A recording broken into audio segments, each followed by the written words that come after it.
একবার ভেবে দেখুন তো আপনার অজান্তে আপনার ইমো, হোয়াটসঅ্যাপ, ফেসবুক বা ফেসবুক মেসেঞ্জার কেউ আপনার পরিচিত তাদের ফোনে লগ ইন করে আপনার কনভারসেশনগুলো জেগে থাকে, তাহলে আপনি কীরকম বিব্রতিকর পরিস্থিতিতে পড়তে পারেন।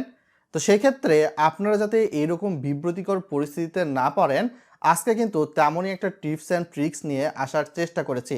কেননা বর্তমান প্রেক্ষাপটে ইমো বলুন, ফেসবুক বলুন, মেসেঞ্জার বলুন বা হোয়াটসঅ্যাপ বলুন, তো এক্ষেত্রে কিন্তু আমরা একে অন্যের সঙ্গে বিভিন্ন সময় আমাদের পরিস্থিতির উপর ডিপেন্ড করে হয়তোবা অন্তরঙ্গ ছবি বা বিভিন্ন কিছু শেয়ার করে থাকি, যা থার্ড পার্টি কেউ দেখে থাকলে আমাদের কিন্তু সমস্যার সম্মুখীন হওয়ারই কথা। তো সেক্ষেত্রে আপনি এটি কিভাবে দেখবেন? প্রথমেই আমি চলে আসছি হোয়াটসঅ্যাপ নিয়ে। প্রথমে আপনি আপনার ফোনে হোয়াটসঅ্যাপে চলে যান। হোয়াটসঅ্যাপে চলে যাওয়ার পর আপনি দেখতে পাবেন এইখান থেকে থ্রি ডট নামে একটা অপশান রয়েছে উপরের দিকে, এইখানে প্রেস করুন। তার পরবর্তীতে লিঙ্ক ডিভাইস নামে একটা অপশান রয়েছে, এইখানে প্রেস করুন।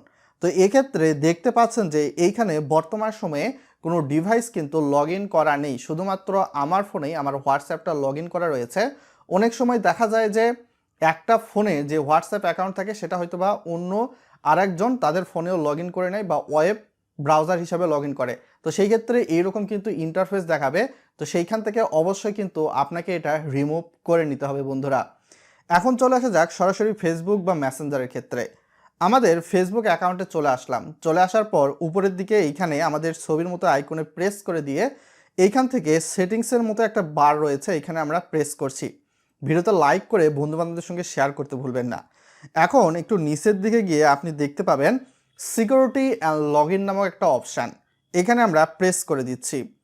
এইখানে প্রেস করে দিলে আমাদের কিন্তু একটু নিচের দিকে যেতে হবে এবং এখানে বলা রয়েছে হোয়ার ইউ লগ ইন। তো এইখান থেকে সিওল অপশানে আমরা প্রেস করছি।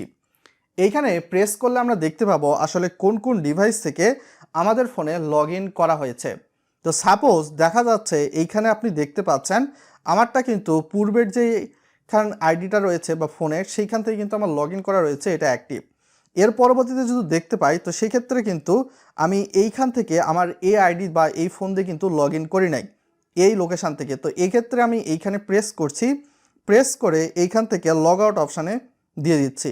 তাহলে কিন্তু ওই ডিভাইস থেকে আমাদের অ্যাকাউন্টটা হয়তো বা আমাদের অজান্তে পরিচিত কেউ তাদের হয়তো বা ডিভাইসে লগ ইন করে রেখেছে, সেই ডিভাইস থেকে লগ আউট হয়ে যাবে।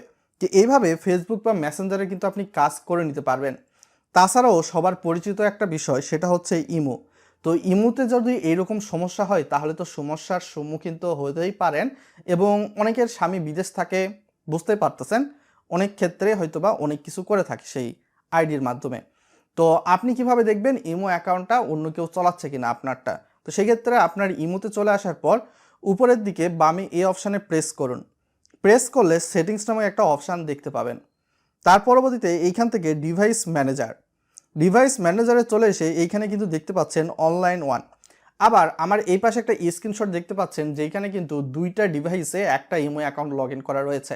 তো সেক্ষেত্রে এইরকম যদি হয়ে থাকে তাহলে আপনার ডিভাইসের যে নাম, সেই ডিভাইস ছাড়াও অন্য যে ডিভাইসে লগ ইন করা থাকবে সেটি অবশ্যই আপনি রিমুভ করে দিবেন। রিমুভ করে দিলে আপনি কিন্তু বেঁচে যাবেন, আদারওয়াইজ পরবর্তীতে হয়তো বা সমস্যার সম্মুখীন হতে পারেন। তো এভাবে চাইলে কিন্তু আপনি অতি সহজেই দেখে নিতে পারবেন আপনার ইমো, হোয়াটসঅ্যাপ বা ফেসবুক বা মেসেঞ্জার আপনার অজান্তে অন্য কেউ ব্যবহার করছে কি করছে না। চ্যানেলটিতে সাবস্ক্রাইব করে ভিডিওটি বন্ধুবান্ধবদের সঙ্গে শেয়ার করে তাদেরকে সঙ্গেও এই বিষয়টি শেয়ার করতে ভুলবেন না। আজকে পর্যন্তই, সকলে ভালো থাকুন। আসসালামু আলাইকুম।